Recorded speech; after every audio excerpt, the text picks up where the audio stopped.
हमारी एकता जिंदाबाद जिंदाबाद जिंदाबाद। भ्रष्ट प्रशासन होश में आओ, होश में आओ, होश में आओ। भ्रष्ट प्रशासन होश में आओ, होश में आओ, होश में आओ। भ्रष्ट प्रशासन होश में आओ, होश में आओ, होश में आओ। प्रशासन मुर्दाबाद मुर्दाबाद मुर्दाबाद। भ्रष्ट प्रशासन मुर्दाबाद मुर्दाबाद मुर्दाबाद। कि जो जंगलात हैं, झाड़ियां हैं, वो नहीं कटवाई जा रही। झोपड़पट्टियां जो लोगों के घरों के सामने बन चुकी है, उससे दुर्घटनाएं भी हो रही हैं, गंदगी भी फैल रही है, उसको नहीं हटाया जा रहा। तो इस तरह की तमाम समस्याओं पर लोगों से हमने जानकारी ली है और यही फैसला लिया है कि हम मिलकर के प्रशासन के अधिकारियों से मीटिंग करके मांग करें कि इसको जल्द से जल्द तुरंत प्रभाव से इसको सॉल्यूशन किया जाए इनका, नहीं तो फिर हमें कोई ना कोई और कड़ा जो है कदम उठाने पर मजबूर होना पड़ेगा। कुछ भी बदलता हुआ नजर नहीं आ रहा, हालात बेहद चिंता। मैं सरकार पर कमेंट नहीं करना चाहता, हमारा ये विषय नहीं है। हमने पहले सरकार पे कमेंट नहीं है, आप ही कह रहे हैं ना, स्थिति चिंताजनक है। अधिकारी जो है अधिकारी जो है वो काम नहीं कर रहे हैं। जब किसी भी जाते हैं ना, डॉक्टर कमल गुप्ता के पास जाते हैं, हमारी सुनते हैं वो, फोन भी करते हैं वो, ऐसा नहीं सुनते हमारी। क्या कहें जी, सेक्टर 9/11 में बड़ा उम्मीदों से मकान बनाया था, अब यहाँ परेशानियां झेलनी पड़ती हैं। मेरे घर के पास चल के देखो, चुगरदेव झाड़ियां उगी पड़ी हैं, कुत्ते कहीं लैट्रिन कर रहे हैं। जो मकान बनते हैं उनकी टेम्परेरी टॉयलेट्स बनती हैं, कंप्लीशन मिल जाती है, टॉयलेट को रिमूव ही नहीं करते, टॉयलेट एज इट इज खड़े हैं वहाँ पे। प्रशासन से बार बार निवेदन करने के बावजूद भी आश्वासन के अलावा कुछ मिलता नहीं है। यही पशुओं का हाल हो रहा है, चाहे गाय की बात करें, चाहे कुत्तों की बात करें।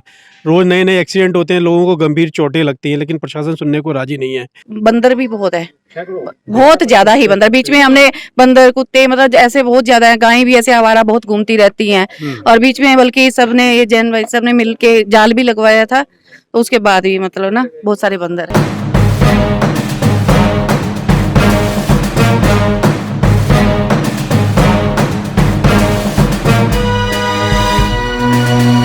नमस्कार, मैं विवेक कुमार। और सेक्टरों की समस्या हो या किसी मोहल्ले की समस्या हो, ज़रूरी होता है कि आप एकजुट हों और जुट होकर के उन तमाम विषयों पर चर्चा करते हुए नजर आए। 9/11 सेक्टर में इस वक्त हम मौजूद हैं। यहाँ पर ऐसा ही एक माहौल नजर आ रहा है। यहाँ तमाम यहाँ के मौजूद लोग इकट्ठा होकर के तमाम मुद्दों और मसलों पर चर्चा कर रहे हैं। ये चर्चा बेहद ज़रूरी भी हो जाती है, तभी उस पर कुछ न कुछ निकल के आता है। पार्षद अमित ग्रोवर मौजूद हैं। सबसे पहले उनसे हम बातचीत करेंगे कि आखिर सबसे बड़ा मुद्दा और मसला यहाँ क्या था। जी अमित जी।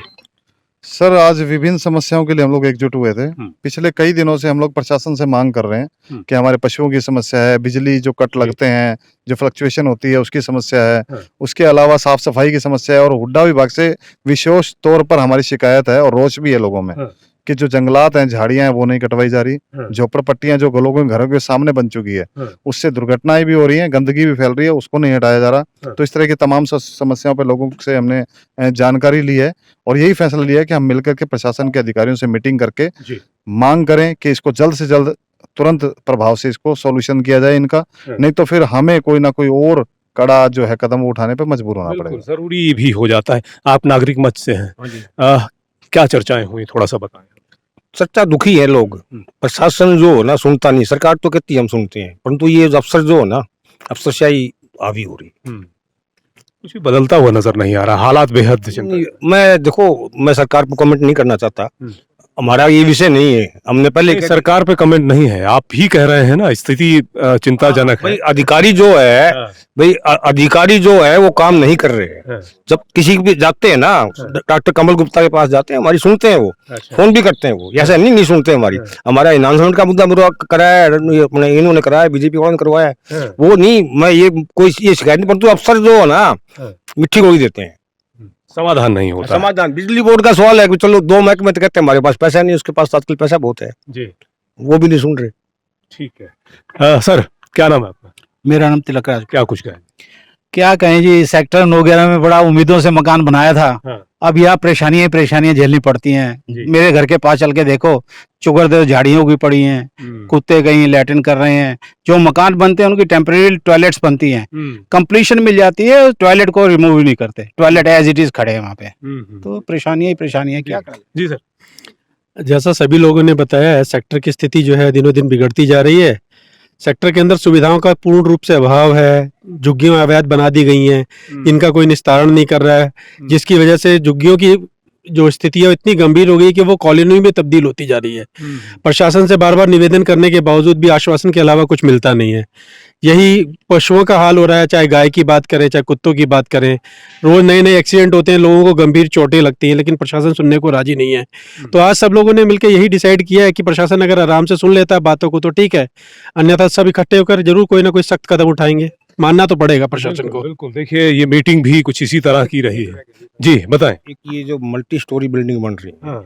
ये इस सेक्टर में 2990 वो है प्लाट मकान लगा लो। तो उसमें ये होता है कि अब अगर एक ही जगह 4 मकान बनेंगे, अगर ये 2990 की जगह 4.5 बन जाएंगे, जो सीवरेज सिस्टम की और वाटर सप्लाई की जो प्लानिंग है इतने प्लाटों से है, तो सारा सिस्टम कोलैप्स हो जाएगा। बिल्कुल कोलैप्स हो जाएगा। दूसरा, अब ये जो हमने जो प्लाट लिए थे इसलिए लिए थे, अभी ये जो ना ये करेंगे, पहले जो ना स्टोरी जो ना ये 40-60% अलाउड है, फिर उससे कम, ताकि हवा का और धूप का हमें मिलती रहे। अब तो ये बिल्डिंग खड़ी कर देते हैं, ना धूप ना हवा।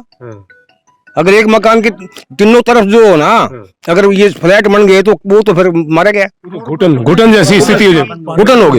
ये तो जो सलम बस्ती है उससे बड़ा हाल है। 250 प्लाट अगर बनाए गए हैं तो उसी हिसाब से इंफ्रास्ट्रक्चर जो है वो बनाया गया है। सीवरेज लाइन, पानी की लाइन, सब चीज वो प्लान करके ही बनाई जाती है। अब 2800 की जगह 5000 हो जाएंगे तो कैसे काम चलेगा? ये तो प्रशासन को सोचना चाहिए, उड्डा विभाग को सोचना चाहिए। सिर्फ पैसा ही सब कुछ नहीं होता, जनहित को भी देखना है। अपने जनहित की जो सुविधाएं हैं उन पे आंचना है, वो भी आपको देखना चाहिए। बिल्कुल सही बात है। हाँ सर, यहाँ का वाटर लेवल इतना ऊंचा है कि अगर कोई बिल्डिंग बनती है साथ में बड़ी, तो साथ वाली बिल्डिंग के ऊपर क्रैक्स आ जाते हैं, बिल्डिंग को नुकसान हो जाता है। इस चीज के ऊपर भी ध्यान करना बहुत जरूरी है कि एक आदमी ने बिल्डिंग बना रखी है और दूसरा उसके साथ आकर के बड़ी बिल्डिंग बना देता है, तो उसको नुकसान ना हो। बिल्कुल बिल्कुल। यहाँ महिलाएं भी मौजूद हैं। हाँ जी, क्या दिक्कतें आप लोगों को आ रही हैं? हालांकि बहुत सी तमाम समस्याएं लोग बता रहे हाँ, हैं। फ्लैट वाली तो ये सब बता ही रहे हैं, दिक्कत है ही। बाकी ये सीवरेज की और ये नाले की, बरसाती नाले की बहुत दिक्कत है यहाँ, वो भी सारे बंद। पानी भर जाता है। हाँ, पानी तो नहीं भर सकता, लेकिन कहीं कहीं गड्ढों में तो भरता ही है। तो वो तो बिल्कुल सफाई है ही नहीं कोई भी, बिल्कुल भी। जी हाँ जी। बस एक तो ये मंदिर में सब आते हैं तो यहाँ पानी जो खड़ा हो जाता है, बस उसका जरूर समाधान करवाएं। और हमारे यहाँ सामने ही मंदिर के साथ ही बंदर भी बहुत है, बहुत ज्यादा ही बंदर। बीच में हमने बंदर, कुत्ते, मतलब ऐसे बहुत ज्यादा है। गायें भी ऐसे आवारा बहुत घूमती रहती हैं। और बीच में बल्कि सबने ये जैन भाई सबने मिलके जाल भी लगवाया था, तो उसके बाद भी मतलब ना बहुत सारे बंदर हैं। जी जी जी। बस यही प्रॉब्लम्स है भैया। हाँ अमित जी, बंदरों को लेकर के एक बात हो रही है, बंदरों को पकड़ने की भी कई बार जो है कोशिशें की गई हैं। सर, बंदरों की संख्या बढ़ती जा रही है और उसके अंदर नगर निगम ने टेंडर किया हुआ है, लेकिन वो जो ठेकेदार है, कॉन्ट्रैक्टर है, मैंने पहले भी कमिश्नर साहब के संज्ञान में भी लाया है। तो उसके अंदर क्या है कि जो लोकल यहाँ के ठेकेदार हैं उन्होंने वो टेंडर लिया हुआ है। उनके पास एक बड़ा पिंजरा है, वो लेकर के एक पार्क में लगा देते हैं, जिसमें 1-2 बंदर आए तो बाकी बंदर हाथ नहीं आते। जबकि यूपी के जो ठेकेदार होते थे वो अपना एक छोटा पिंजरा साथ में रखते थे, जहाँ भी बंदर जाते थे छतों पर लगा दिया जाता था, तो एक एक करके बंदरों को पकड़ लेते थे पूरी तरह। तो उसके लिए भी बात करेंगे कि वो उस ठेकेदार को भी बुलाया जाए वहां से, जो यूपी के, जो इनका काम ही यही है। यहाँ के ठेकेदारों के बस का नहीं है ऐसा, एक तरह की फॉर्मेलिटी सी वो उस पिंजरे के साथ। बिल्कुल सर, ऐसा ही हो रहा है। जी हाँ जी जी, कुछ कहेंगे आप भी? बस इसी सेक्टर की समस्या को लेकर ही हम इकट्ठे हुए हैं, हमारा समाधान कराइए। बड़े परेशान हैं हम लोग, यहाँ पर पूरा गांव जैसा माहौल है, सेक्टर जैसा कोई माहौल है ही नहीं हमारे यहाँ। बिल्कुल बिल्कुल। बारिश और तो दूसरी दिक्कत, बारिश है, बरसाती नाला है, ड्रेन है, सब रुके हुए हैं। यहाँ इतना बुरा हाल आ जाता है, बाहर के आवारा पशु हैं और है, बच्चों को भी मार देते हैं कई बार। तो क्या नाम है सर आपका?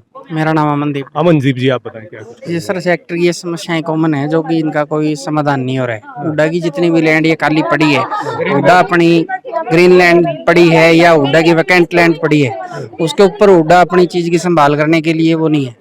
लोगों ने वहाँ कबूतरों को पालने के अड्डे बना लिए हैं, जो कि इमारतों को नुकसान पहुंचा रहे हैं। दिन भर दिन इमारतों के ऊपर साल के अंदर 2-2 बार रिपेयर करवानी पड़ रही है। हुड्डा के एप्लीकेशन देने के बाद भी उसके ऊपर कोई सुनवाई नहीं है। तो कबूतरों का जो आप जिक्र कर रहे हैं, किसने बनाया है? ये प्राइवेट सर लोगों ने, 1-2 जो लोगों के सामने जगह खाली पड़ी है, उन्होंने वहां से बनाया, उनको प्राइवेट बोल भी दिया गया है। उनके अगेंस्ट हुड्डा में भी एप्लीकेशन लगा दी गई है, लेकिन उस एप्लीकेशन के ऊपर कोई सुनवाई नहीं है हुड्डा की, और उम्मीद है कि होगी भी नहीं। क्यों? क्योंकि हुड्डा को जरूरत नहीं है उस चीज की, क्योंकि हुड्डा लैंड है और यूज होगा जब भी वो देखेंगे, अदरवाइज वहाँ से इमारत बने, कबूतर खाना बने, जिस दिन बुलडोजर चलाना होता है उनको जरूरत होगी जब देखेंगे, उससे पहले उनको कोई जरूरत नहीं। तो देखिए तमाम लोग यहाँ पर मौजूद थे, उनके साथ जो बातचीत और चर्चाएं होती रही हैं, आप कुछ कहना चाहेंगे? मैं रमेश अग्रवाल, सभी सेक्टर वासियों की कॉमन सी समस्याएं हैं। अमित ग्रोवर जी भी इस समस्या को समाधान में कराने के लिए लगे रहते हैं, बट कोई समस्या का समाधान अभी तक हुआ नहीं है। जैसे आवारा पशु है, कुत्ते हैं, ड्रेनेज है, सफाई व्यवस्था है, या हमारे ये फ्लैट्स की है, काफी सारी असुविधाएं हमारे सेक्टर में हैं। तो यही सोचते हैं कि जल्दी से जल्दी इसका समाधान करें।